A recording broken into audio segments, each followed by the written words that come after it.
your bodies. You need to know as much about your bodies as your practitioner. And that's where I want to start. Sometimes, especially all these reality shows on TV, you know, especially one on, I think it's Annie or Baby Story. Baby Story. Once you go look for to get the shot, it's all that screaming and stuff. But listen, listen to me. Anything that creates fear in your body, I find very unhelpful. I call that fear mongering. Okay. If it doesn't make you feel empowered, I think you need to walk away from it. Fear is a terrible thing. Fear is a crippling thing. And many of the books that I think are written make women feel afraid. To be fair to the healthcare practitioners and the doctors, we are in such a litigious age. Right. That they are basically reacting to litigation. You know, it's not like, 30% of their income goes to protecting themselves. Mm-hmm. So we have to be fair to them. I've been in teaching hospitals where doctors are trained, and I really believe that most of them come in to do no harm. But what has happened, because we have such a litigious culture, is they go in thinking if we can control it, we're going to have the best outcomes, and that is not necessarily the case. The U.S. has one of the most highest morbidity rates in birth. You know what morbidity means? Mm-hmm. Not morbidities. Yeah, morbidity, not morbidity. What it means that, mortality death. They're more sick. They're not having good outcomes, and they basically intervene in birth. And we have both a British model of care, but a lot of our people come from the U.S. where they intervene in birth. Now, anyway, I could go on and on about that. So our model isn't based on a model that's having the best outcomes with women and babies. Okay. Isn't that interesting? Okay, so anyway, what I wanted to do is I'm a registered nurse that's been in maternity care for over 21 years. But what I love to do is bring women in whose lives have been changed by their own birth stories. And so I brought one of my clients, now friends, Gina Jenkins, who can maybe give a bit of perspective on her experience with birth. Hi, Gina. Hello. I have 2 kids. I have a 3-year-old, both girls, beautiful girls, a 3-year-old and a 9-month-old. With your first child, you don't really know what to expect. You read the What to Expect When Expecting books. That's a pretty book. That's a thick book. It's a thick book, I tell you. You only have time to read it with your first one. The second one, no time. But it doesn't really get into the laboring part of it. It tells you, what you're expecting, but you don't get to that labor part. And yes, if you are watching the baby story, you're seeing screaming, you're seeing, oh my gosh, drama, fear, and you get that fear instilled in you. And labor really is an unknown. You don't know what's going to happen. Even, with having the 2 different births, they were apples to oranges, completely different.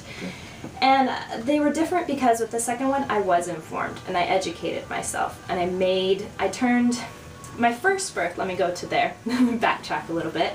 My first birth, I did my birth plan, and in my birth plan it was, I do not want this, I do not want that, I want to do, and basically that birth plan went out the door, okay? I wasn't progressing as fast as the practitioners would have liked me to see, so I was induced, which those contractions are out of this world, not fun, and so therefore then needed the epidural, and it wasn't the birth experience that I wanted. And I didn't realize that until I was pregnant with my second child. And I was about 2 months from my due date, and I started to get really anxious and really nervous. And I was like, this just isn't sitting well with me. And I'm in a wonderful mommy group here where there were some women who went through natural childbirth. And you have a mommy group? Yeah, where you get together, your kids play, you can, bounce things off, say, is this right? Is this right?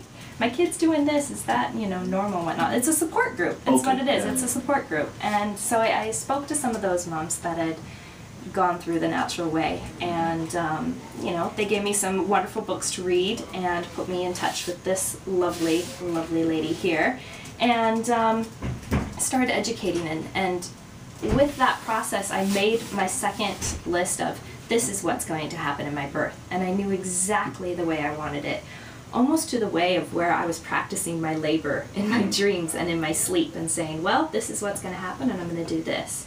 Just to prepare myself in my brain. Yes, anything could have happened, and I'm very well aware of, in a split second, things could change, and that could go out the window. But at least by having that, I knew that I could fall back on that. And through that process, I learned to trust my body and to trust myself and to say, I know my body better than anybody else. And that was the empowering part of it. But you did say you have a checklist and it's going into your second and I did. It wasn't a checklist, it was more of a, I am going to be in the water. I am going to, move around. I'm going to take one contraction at a time. That's true. You know what? I mean, think about it. Your contractions are a minute. I can do anything for a minute. Oh. I can walk across fire. I can stick my hand in ice for a minute. Babies could shop in Walmart. Yes, you just believe that. You can do anything for a minute. Except burpees, right? Yeah. Okay, there you go. Yes, I think for the people listening, right? How is the process different? Because she mentioned being in water and all the rest of this thing.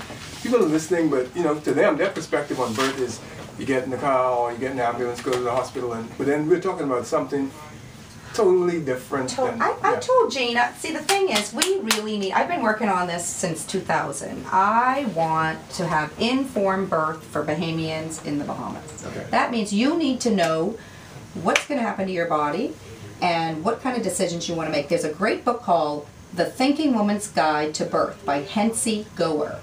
Every single intervention that we have that's just par for the course, they have all the research that says these are the risks, these are the benefits.